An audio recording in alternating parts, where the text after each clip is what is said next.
Beach FM, locals talking to locals. Here's Hannah Zwartz again, Kapiti Coast District Council's Green Gardener. Good afternoon. Oh, kia ora. Hey, so we got the Dreamcatcher Garden Party. Is that the next one coming up in the series? Yes, I thought I'd talk about the next one in the series, which is March the 10th. Is this the one at Windsor Park in Te Horo? I drive past it every day. Yeah, and I see the sign. The Windsor Park Orchard is also home to the Dreamcatcher Food Co-op. So that's, they bulk buy dry goods, organic foods like nuts and all sorts of different flour, a huge range of things. And it works as a cooperative, so they spend time packaging them from a sack of flour into smaller amounts. And so, if you're interested in that sort of thing, stop in and ask about that to become a member. But today we're talking about the community garden party. So because that is a community based around that co-op, there's a lot of families who come and get their food there. And of course the orchard grows amazing plums and berries, which I have been enjoying a lot, going and picking those beautiful Black Doris and Omega plums. Yeah. It's becoming a bit of a hub for local food, a bit of a local food hub.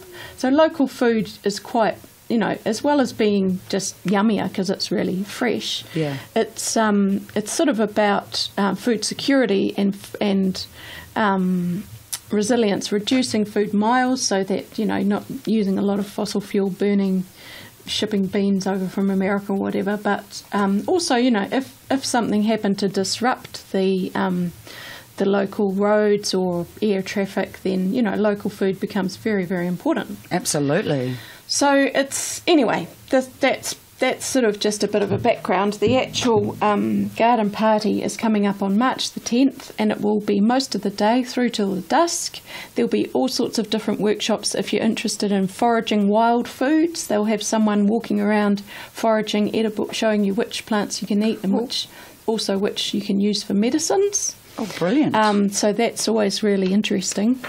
And then they've got people showing how to sharpen your tools, which is really useful, Wow. Speaking as someone that's got a lot of blunt knives and blunt tools around, how to do that without electricity, and also how to build a raised bed, because in their case, the soil, because it's been a commercial orchard for a long time, in order to have really uncontaminated soil, they've decided to build raised beds, and so we'll be doing that and looking at that on the day.